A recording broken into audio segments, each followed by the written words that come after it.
He's working at the ranch this morning. The ranch has become his religion. I got to get him back to church. But anyway, so good to see you and the kids. And who's the guy next to you? Who? That's your husband? He's changed. When did you get this? That's it. Okay. Just so Emily doesn't have one. Be a little much. Of course, you don't know what's going on today. Okay.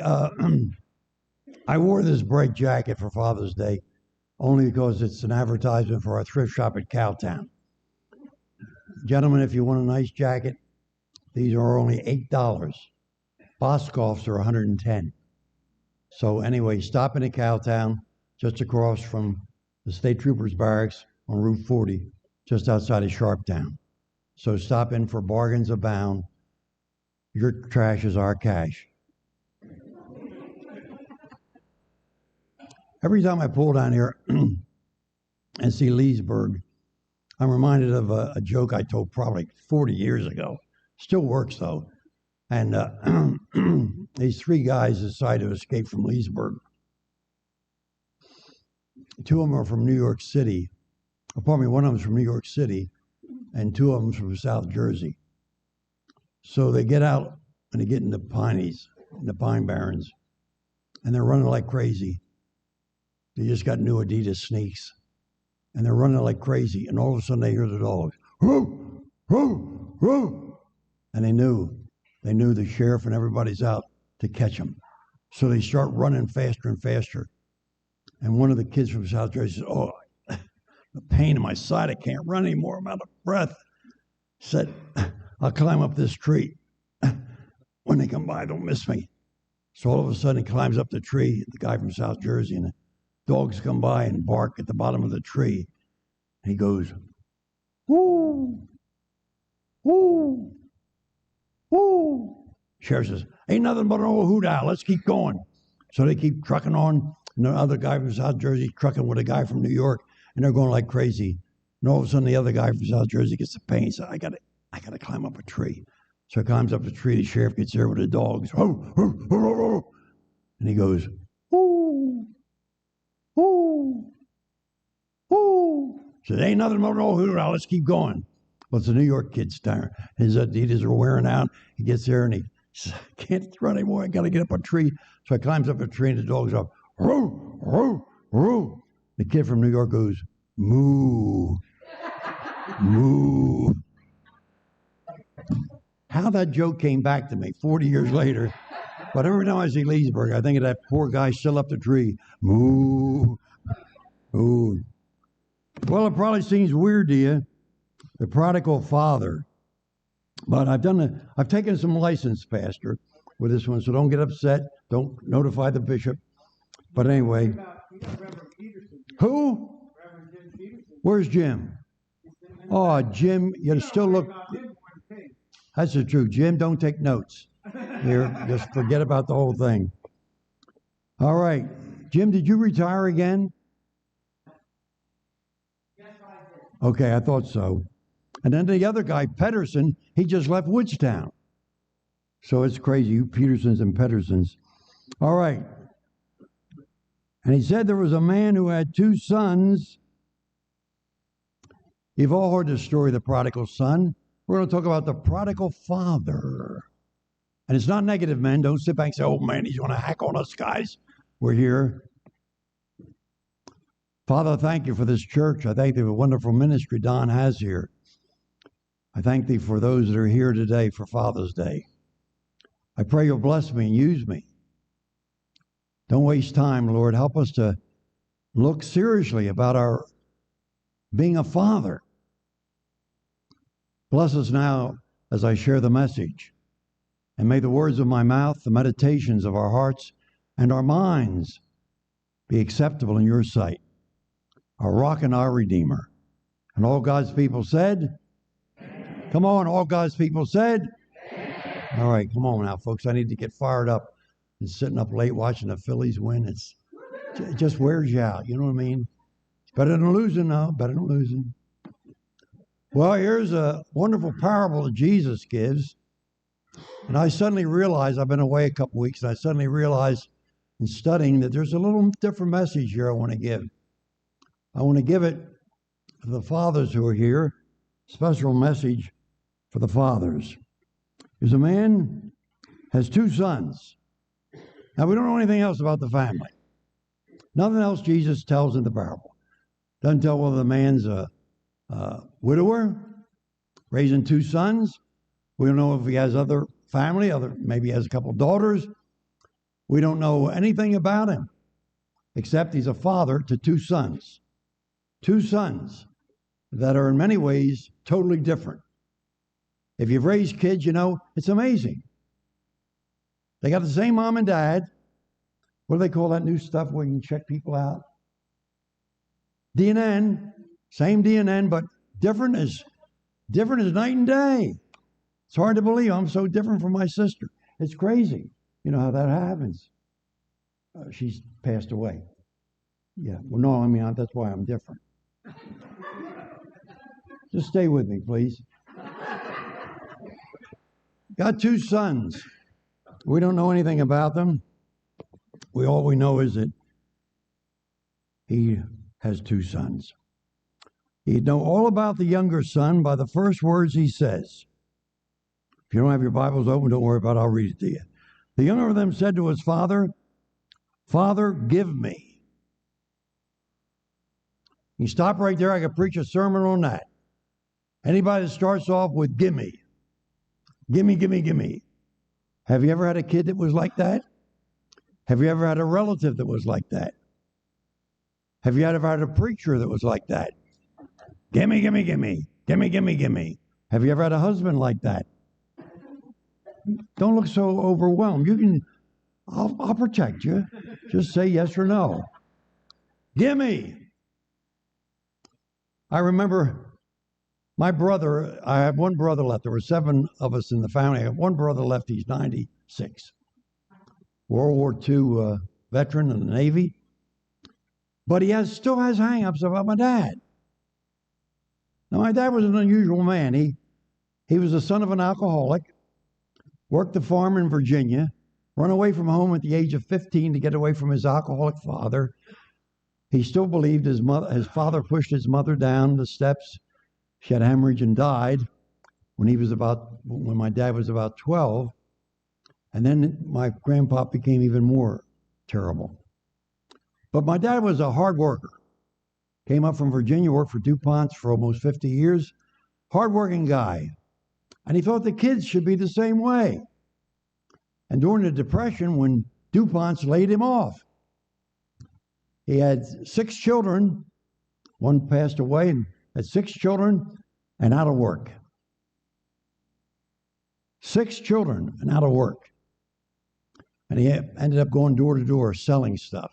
Chickens, eggs, vegetables in the summer, women's lingerie in the winter. Gospel truth. Worked for a guy in Wilmington during the 30s. It was tough. And he thought my 3 brothers should work.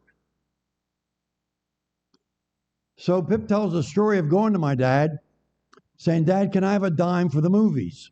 Did you hear that, kids? 10 cents for the matinee movie in Penns Grove, 1937. And my dad looked at him and said, "Son," now hold on for this. You're about 12 years old, somewhere along in there. My dad looked at my brother Pip and said, "Son, I provide you with clothing. I provide you with a roof over your head. I provide you with food. If you want to the movies, get it on your own." Now, my wife will adhere, she's here today, that my brother still tells that story and is still angry with my dad because my dad required him to get 10 cents. It's amazing. Whatever you find somebody that says, "Gimme," be careful. This father had a son who was a gimme son. So what does he say? He says, "Gimme," hold on for this, "the share of the property that's coming to me." In other words, don't wait till you're dead, Dad, and I get the will. I want the money now. Divide it between my brother and me and you. Divide it up. I want it right now. Does that say a lot about a kid? If you got the guts to go to, I didn't have those guts. If you have the guts to go to your father when you're a young man and say, Dad, give me what you're going to give me when you're dead. That's basically what he said to him. Give me now. When you're dead, I've got it all now. I feel very funny when somebody says to me, I can't give any money to the ranch now, but I'm going to put you in my will. You know what that means when somebody walks up to you and says, I'm going to remember you in my will? You know how guilty you feel when you see them? How you feeling? How you doing? Bad? Oh, feeling bad. Maybe a year, maybe 2 years. Can you imagine how guilty I feel? I like this saying, do your giving while you're living, so you're knowing where it's going. Put that down. Don't you tell me you're putting me in your will. Send something right now, we need it. Do your giving to the Lord while you're living, so you're knowing where it's going. You know what's going to happen after they put you underground, folks, and somebody rereads that will and finds ways out. Well, this kid wants all of his money. Now, his father's got a problem here. This is why I call him the Prodigal Father. Now, Jesus didn't mean this story for this reason, but when I reread it, I like this. I like what I found here, hidden there. So the father divided the property between the three of them. If you're a good father, would you have done that? If you're a strong father, would you have done that? Would you have given in to the kid? Would you have said, sure, okay, son, like this father did? No. A good father sometimes knows how to say no. Ooh, I used to hate that word. No, David. I remember when they got the bridges open. I was a senior in high school. They opened the first bridge, the Delaware Bridge. You know what that meant? We could go across the bridge into Delaware, seniors in high school, and get Pabst Blue Ribbon beer, a 6-pack, and nobody would know. Go to Delaware, get the 6-pack. Mother found out, and Mother and Dad both learned to say, no, you're not going over there. And if you come home with beer on your breath again, and remember how you used to try to cover beer? Lifesavers, chewing gum, Wrigley's. And I finally tried Aqua Velva. Aqua Velva. Now for the kids here, Aqua Velva is aftershave lotion. But Mom couldn't trace that. But it's tough when you're growing up to have somebody say no. No, lovingly. No. Or, son, what are you going to do with the money? That's a good question. What are you going to do with that money? A good father helps a kid economically. What are you going to do with that money? Are you going to invest it in Jewish stock? See, that's a joke. It's Jewish stock back in those days, see. There was no Wall Street in those days, you understand? What time's Bell Plain start? I'm out of here, man. Are you going to buy property? Hey, listen, a good dad, why don't you invest in some property? Why don't you invest in some education? Why don't you do something good with the money? See, a good father knows when to say no and make other recommendations. You may not want to do that, son. Let Dad make some recommendations. I've been around for a few years. Let me make some recommendations. Well, you know what happened. You know what happened. He divided the property. Not many days later, didn't take long, the young son gathered all that he had and took a journey into a far country. Can any of you men remember the times you couldn't wait to get out of your home and under Dad's thumb.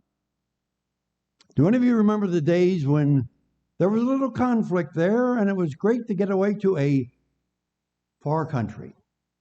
Just get out from under Dad. For there's not a day I preach or live that I don't wish Dad was still sitting out there. Dad's been dead over 59 years. He never saw the ranch.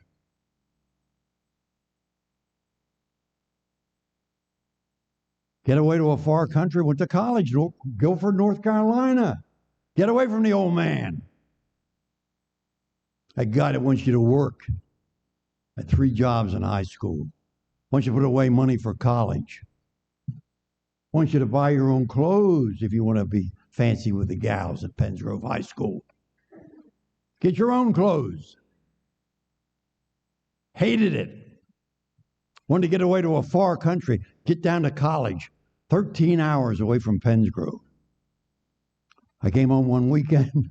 I was dating Eileen, who I later married. And I spent most of the time with Eileen. Not with Clarence, with Eileen. She's my girlfriend. Had an old 47 Chevy truck. Whoa, boy, that was a great truck. 4 on the floor. Had an AM radio. Had air conditioner. Yeah, 250. Put down 2 windows and go 50 miles an hour. Right. That was the air conditioning. Those good old 47 Chevys. You were there too. Did we ever date? No, I don't know. I mean, there were so many. But anyway, so I go to North Carolina and I go back after that weekend. I spend most of the time with Eileen and he writes me a letter to the far country, all the way to North Carolina. It was an 8-page letter. 1 word on every page. Think. Think. Think. Now here's a dad that was upset because his boy didn't spend any time with him. Spent all the time with a girlfriend. 8 pages. Think. So I thought. 2 years later, we got married. Praise God if you had a father who tried to make you think. And how we sometimes wish we could go and think together again. Dad, what would you do? Dad, how would you handle this? Dad, da-da-da. And a man that came through a depression, had 4 kids in the World War II, all in harm's way. Imagine what that was like as a parent. 4 children, 3 sons and a daughter, fighting for the country. And you reading the newspaper, the bombs here, the bombs there, and you don't even know where your kids are. That's the kind of dad. He was not a prodigal in that way. But let me share here. Took a journey to a far country, and what did he do with the money? He squandered it. Get that in the balcony, DJ? I knew that. Just give me time, I'll get there. But can you imagine what that's like? He blows all the money. And how does he do it? He squandered the property in reckless living. Now let me look at some of you guys. Yeah. Starts off good, reckless living, then he gets a goatee. That's really bad. I mean, he's pulled out all the plugs, man. I tell you, when you go to the goatee, check a guy with a beard, and I'll tell you a little bit about him later on. Any guy here that's got face hair. You're wondering, aren't you? I know what's going through your mind. Reckless living. You know how bad it is when you start living recklessly and you got money? One of the things, you get a lot more friends. You got money? Friends. You can take me to the casinos. You can spend money on me. Oh, baby. Wild, wild women. Remember that old song, Wild, Wild Women? Cigarettes and whiskey and wild, wild women. They'll drive you crazy. They'll drive you insane. Cigarettes is a plot on the whole human race. A man is a monkey with one in his face. Here's my definition, believe me, dear brother. A fire on one end and a fool on the other. All the bad stuff comes along. And the prodigal father maybe could have saved that kid from all that. Who knows what we can do sometimes? All of us, I'm sorry, I don't know where to look. All of us have members in the family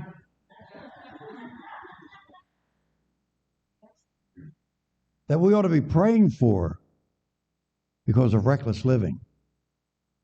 There weren't the drugs then, there weren't the opiates, there weren't all these other things that Jesus is talking about, but there were other problems. The buying of sex. The major thing was his sexual appetites. All that he was doing. It's amazing what the devil can do if we as a prodigal father don't love our kids enough to say no. Well, look, let's get out of here. I want to get down to this part. When he spent everything, he spent it all, he blew it. Have you ever been broke?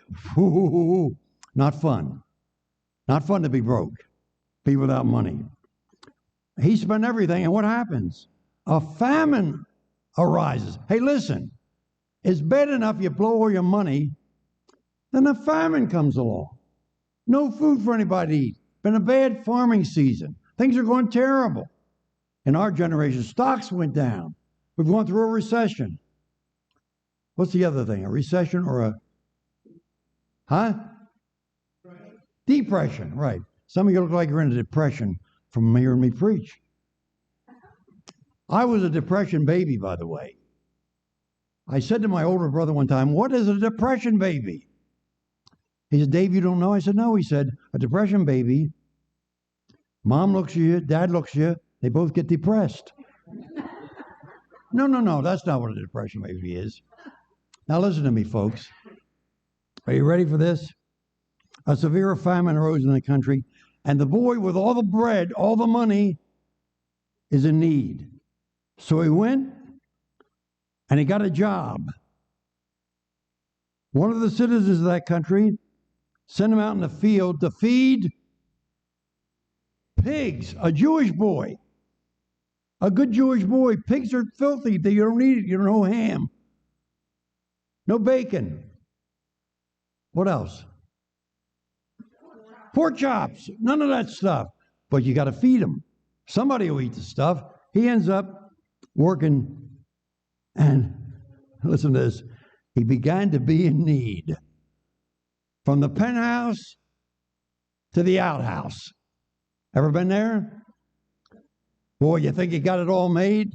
Next thing you know, you're sitting in the outhouse. That's what happened to this boy. And I stop and I think, wow, this could have been changed.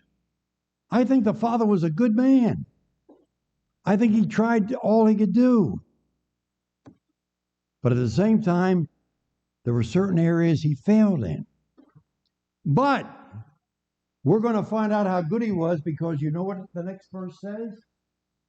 The boy came to himself.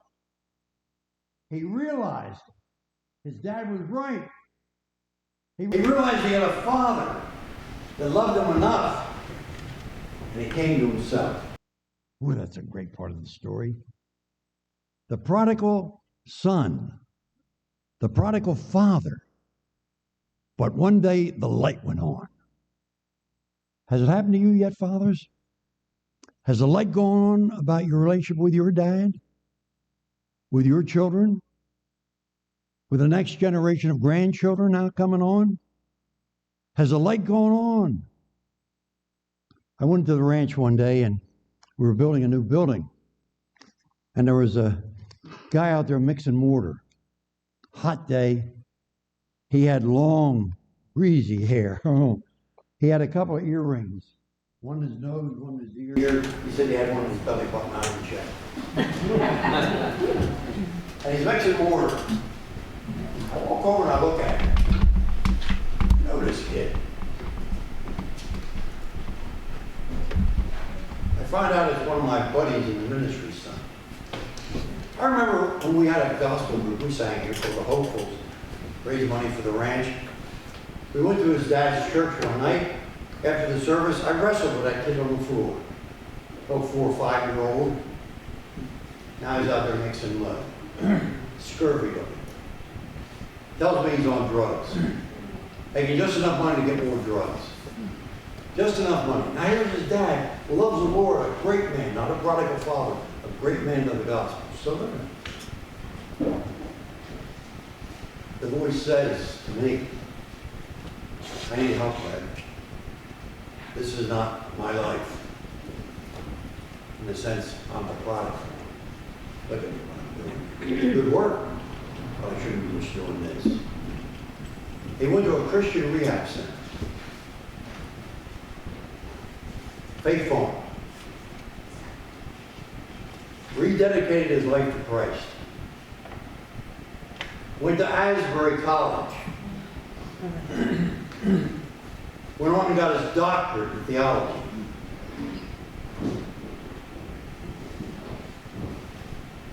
The seed had been planted sometime. That young man finally came to himself. He was eating with the pigs, partying all the time, groggy all the time. Then he remembered those days, Dad, Sunday school, church. Folks, gentlemen, don't be a prodigal father.